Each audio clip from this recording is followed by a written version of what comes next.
Part 1. You will hear a conversation between a senior librarian and a woman interested in working at the library. First, you have some time to look at questions 1 to 7.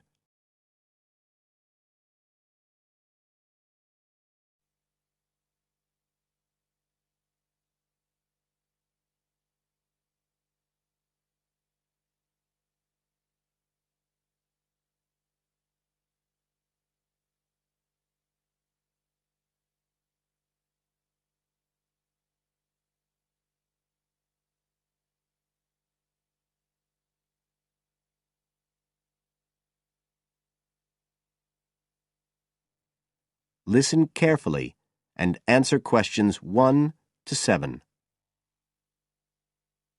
I'm interested in doing some work for the library. Are you the person to speak to? Yes. Right. Well, what sort of work are you interested in? Well, I've just come to live here in Australia. I don't want a full-time job until my children have settled down, but I really need to get out of the house a bit. And I heard you need voluntary workers for various projects. Right. But I don't know if I have the right skills. Well, we do provide training. Oh! We always include an orientation to the library, together with emergency procedures.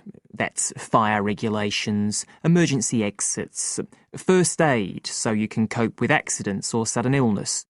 Things like that which are necessary for anyone who's working with the public. Then we give specialist training for particular projects, like using our database system. I do have quite good computer skills, in fact. Oh, great. Is there any sort of dress requirement? Well, all staff have to wear a name badge, so they can be identified if they go outside the staff-only areas. But apart from that, there aren't many regulations. We ask you to sign in and sign out for insurance purposes, but that's all. How about transport? Do you live locally? Well, not too far away. I'm at Porpoise Beach. My husband needs a car during the day, but it's only about 20 minutes on the bus. In fact, we can reimburse part of your travel expenses in that case. Oh! Would that be the same if I came by car?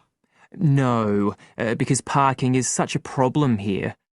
One thing we are looking for, though, is someone who can drive a minibus. No problem. So, do the projects involve going outside the library? Some, yes, but not all. We've just finished one which involved working with photographs taken of the area 50 or 100 years ago. It basically involved what we call encapsulation. Putting them in some sort of covers to keep them safe? Exactly. It's time-consuming work, and we were very grateful to have help with it. Then, sometime next year, we're hoping to begin working on an initiative involving the sorting and labelling of objects relating to local history.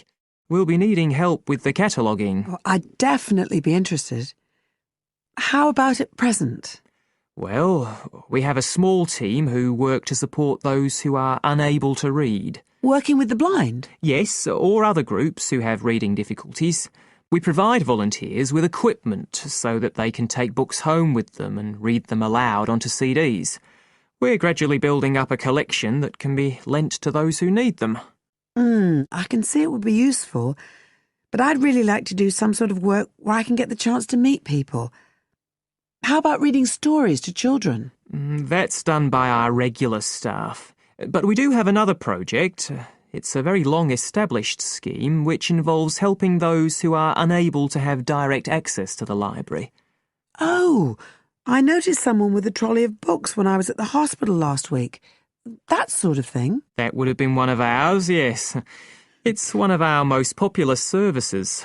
Lots of people who wouldn't dream of going to the library normally when they're at home borrow a book when the trolley comes round the ward. I can imagine. Yes, I'd definitely be interested in that. Right, so how do I enrol? Well, we do ask all volunteers to commit themselves to a regular period each week. I could probably do 5 or 6 hours. Oh, be careful not to take on too much. But we do need someone for a couple of afternoons from 2 to 4, so 4 hours altogether. That sounds fine. Before you hear the rest of the conversation,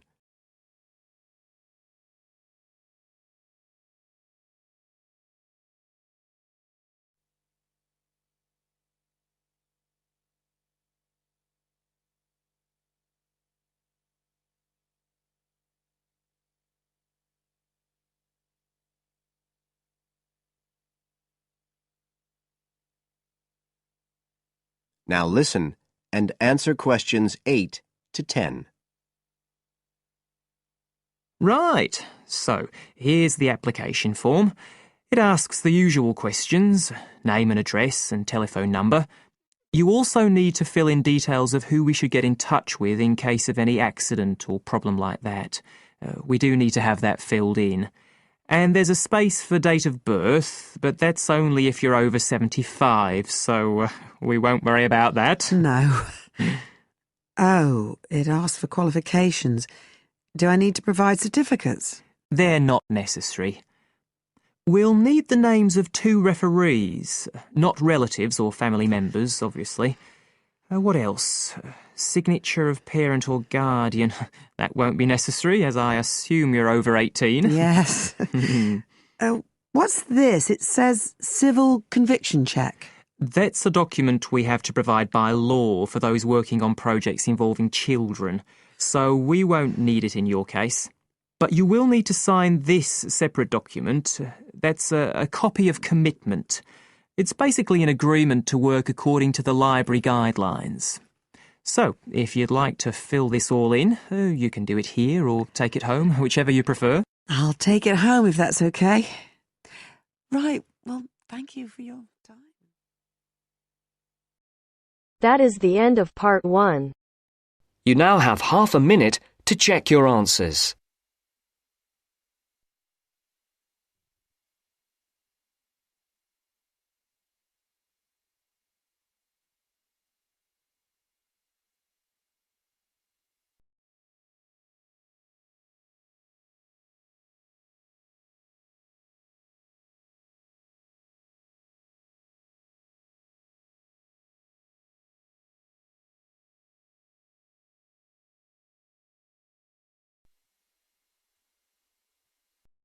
Part 2. You are going to hear an interviewer who is interviewing Alan. He made a great discovery of Mungo National Park. First look at questions 11 to 15.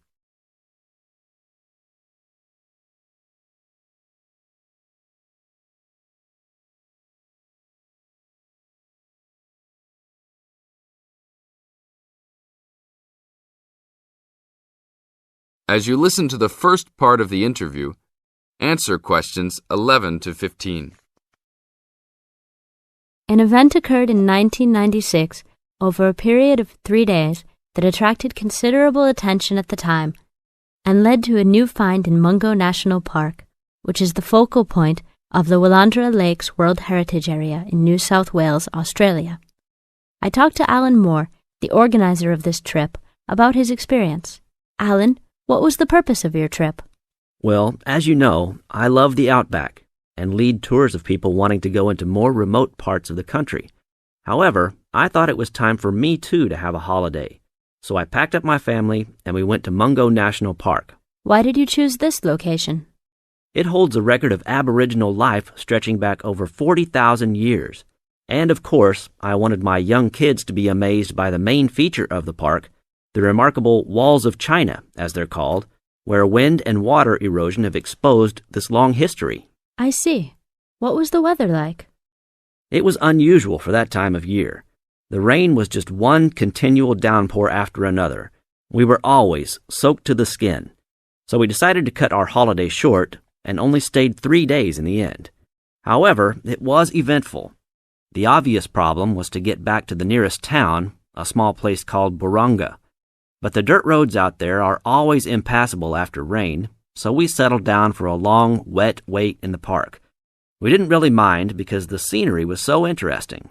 However, the kids wandered away without our noticing, and eventually we realized they must be lost. So we used our two-way radio to contact the park rangers and the police, and a helicopter was sent. Luckily, the kids were found within a few hours, but they'd made an important discovery. Now look at questions 16 to 20.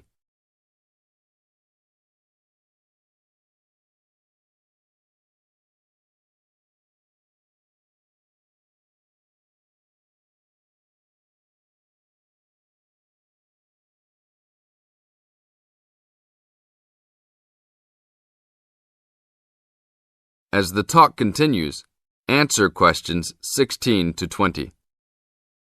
So the trip was also eventful for another reason, wasn't it? Yes, yes. They led us to some ancient Aboriginal art.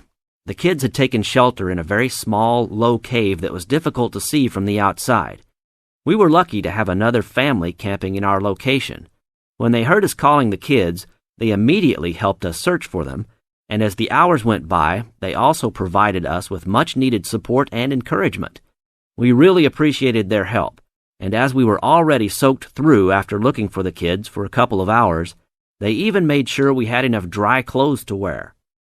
The park ranger managed to get through to us to lead the search, and when the helicopter pilot notified us by two-way radio that he'd seen the children but was unable to land nearby, we were able to eventually find them very excited about what was in their little cave.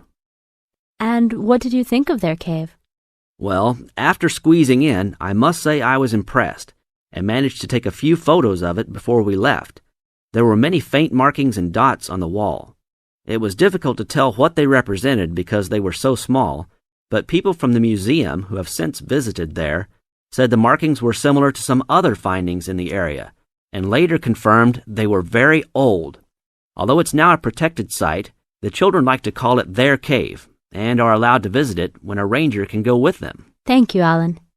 If you go to Mungo National Park, you can see the entrance to the cave and some of Alan's photos at the ranger's station. Alan continues to lead tour groups in the outback, and if you want further information... That is the end of part 2. You now have half a minute to check your answers. You now have half a minute to check your answers.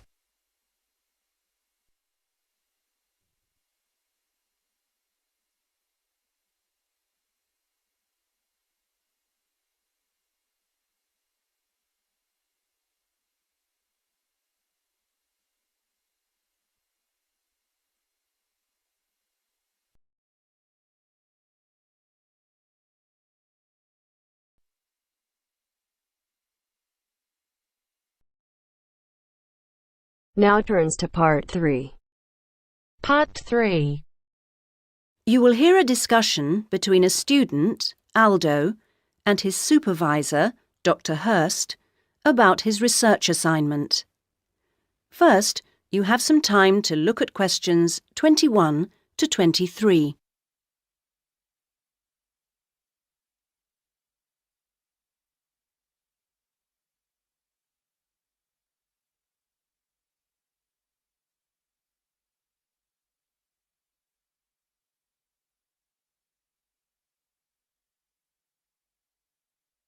Now listen to the first part of the conversation and answer questions 21 to 23. So, Aldo, how's it going so far with your assignment? Not too bad. You're looking at the community round here. That's right.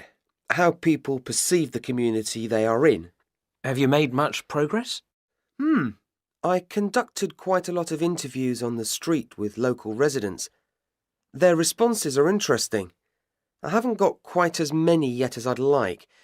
I had wondered if I'd have language problems, particularly with the different accents. I seem to have managed, though. Having to work in the open has made it harder, and with the cold weather there's been recently, people don't necessarily want to stop and talk like they do if it's nice and sunny. That's something I've had to deal with. Of course, some people are too busy to stop and talk, but that's okay. I see. So, have you formed a good overall picture of how people view the community? To an extent. I've certainly talked to plenty of older people. I guess they may have more time to talk. I still don't really have enough young mothers, though. I've managed to get enough older mothers and children through the schools. That's something I had been worried about. Well, that shouldn't be too hard. Now, how are you going to deal with all the data you've collected? That's the difficult part. I guess I need to run some analyses, but I'm rather unclear about what methods to use. You've told me you're confident about using computers, so you just need some input on choosing programs. You should attend a statistics seminar. They're held every Friday after the methodology seminars in room 105. That should help you to select an approach. Oh, good. I'll do that. Now you have some time to look at questions 24 to 30.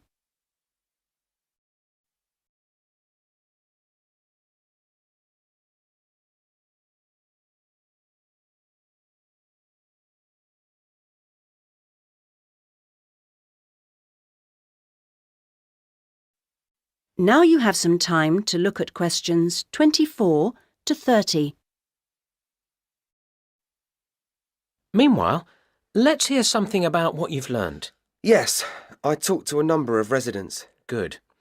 I imagine they didn't always have the same opinions. Views were certainly quite mixed. Take sports facilities. In general, people seemed to think they weren't very good. There's no swimming pool in the area, for example. But at the same time, there's a new football training area. It looks very smart to me, but it doesn't seem to get used very much. People seem to prefer sitting around in the parks. They enjoy that, taking picnics and so on. Although they want the council to be more efficient at cleaning, there's a lot of litter. People are obviously very concerned about their children's learning. The general view seems to be that early schooling at primary level is of a good standard in the area, but that this standard declines as children move up through the system. The colleges were criticised in particular. OK, now are you going to collect any more data? Some, I hope. There's a local festival next week, and I think the events there will give me some useful opportunities. I talked to a council officer about it all. Good. What does it involve? First, there's a dance show, which I'm sure I'll enjoy. The council explained that the concert hall's being renovated and won't be ready in time, so it's being held in the main square, which I think will be better anyway. At least I'll have more space to wander around in. True. And so I hope to be able to carefully watch the age groups that are there in the audience and make notes about how they interact. So that's one event. Then the following day there's another interesting event which I look forward to going along to, and that's a cookery competition. Oh yes, interesting. I think so. Yes, that one's being organised in the town hall, which has a big space apparently. With food and cooking from all the different people in the area, the council officer told me that it'll be a good chance to find out about the different cultures that make up the community. Sounds promising. Then there's one more event I'd like to go along to. The council officer promised me that the courses fair will be interesting. It's going to be in the Langtree Theatre, and the officer said lots of teachers will be there. I've already talked to plenty of them, but he advised me to put some questions to the head of education, who will also be there. That's all very useful. OK, I suggest you come back next week. That is the end of part 3. You now have half a minute to check your answers.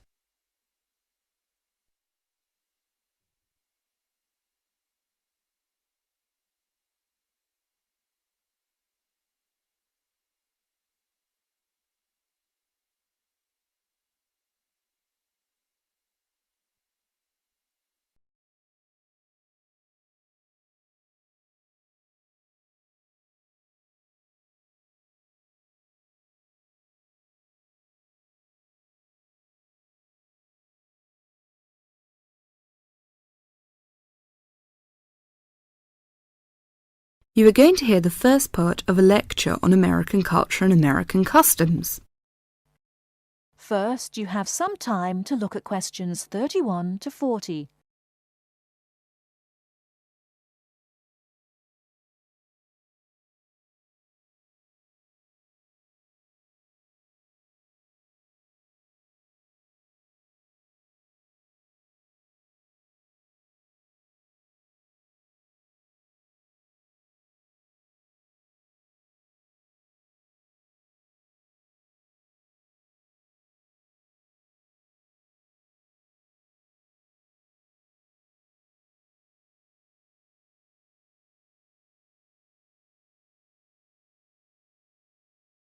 Now listen carefully and answer questions 31 to 40.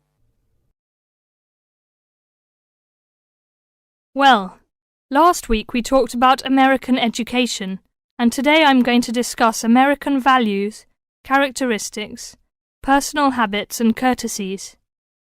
Keep in mind as you are listening to this lecture that your goal is to understand, not to emulate or judge. Just briefly, I'd like to mention that there is a remarkable ethnic diversity in the United States. The population of the USA is about 260 million. 73% of the American population is white, 12% is African American, 8% Hispanic, 3% Asian or Pacific Islanders, and less than 1% American Indian or Eskimo. Many Americans resent generalizations being made about them because Americans see themselves as very unique and individualistic. On the other hand, Americans tend to lump foreigners together into one lot and condescendingly view foreigners as people who are not as intelligent or sensible as Americans. Despite Americans' dislike of generalizations and their ethnocentric point of view, it becomes evident that they are indeed American. Americans value individualism, independence, informality, directness, punctuality, achievement, and competition. Individualism is probably the most highly esteemed value in the American culture and an important key to understanding American behavior. In the historical development of the country, individuality was crucial for survival. If you asked Americans to characterize the ideal person, they would probably use adjectives such as autonomous, independent, and self-reliant. Persons tend to be viewed as individuals rather than as representatives of a family or a group. Here are some examples of how this value affects behaviors. 1. If a group of friends go to a restaurant, everyone wants to pay their own way. In other words, they want to have separate checks and not be someone's guest. 2.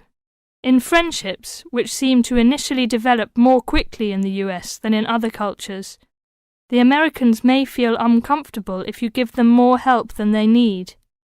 This is a tendency to draw back and see dependency as weakness. In some ways, the stress on the individual rather than the family or group has led to a more informal society. Sometimes this lack of formality is viewed by members of other cultures as a sign of lack of respect. But that is not the intention in the American value system. This informality is even more predominant on the university campus than in other segments of society. Some ways in which you might see this value expressed in behaviors are: 1. You will generally be on a first-name basis with other students, in spite of any age differences. 2. Dress is very informal on campus. 3. Language is informal and sometimes confusing. Phrases like "see you later" and "drop by any time" are not meant literally. They are informal ways of saying goodbye. Americans are direct. Honesty and frankness are more important to Americans than saving face. They may bring up impolite conversation topics which you may find embarrassing, too controversial or even offensive. Americans are quick to get to the point and do not spend much time on formal social amenities. This directness encourages Americans to talk over disagreements and to try to patch up misunderstandings themselves, rather than ask a third party to mediate disputes. It is particularly interesting to see what behaviors have culturally become associated with straightforwardness. 1. A firm handshake somehow has come to be interpreted as a sign of sincerity. 2. Looking at a person when you speak to him or her gives an indication of honesty. 3. In a question of honesty versus politeness, honesty wins. It is considered better to refuse graciously than to accept an invitation and not go. 4. You will be taken at your word. If you refuse food the first time it is offered, to be polite, it may not be offered again. An American will not know that your initial refusal is politeness. Great value is attached to time in the US. Punctuality is considered an important attribute. As with all values, there are different rules of acceptability in different cultures. In the US, you should be present for school or business appointments at the exact time agreed upon. In social appointments, you can arrive 10 to 15 minutes after the agreed upon time without giving offence. If you are invited somewhere for dinner and are more than 15 minutes late, you will need to offer an apology and an explanation. A phone call explaining you have been detained and will be late will save face for you and patience for the other person. Americans also value achievement and competition. The American style of friendly joking or banter, of getting the last word in, and the quick and witty reply are subtle forms of competition. Although such behaviour is natural to Americans, you may find it overbearing or disagreeable. Americans are obsessed with records of achievement in sports, and sports awards are often displayed in their homes. Also, sometimes books and movies are judged not so much on quality, but on how many copies are sold, or on how many dollars of profit are realized. That is the end of part 4. You now have half a minute to check your answers.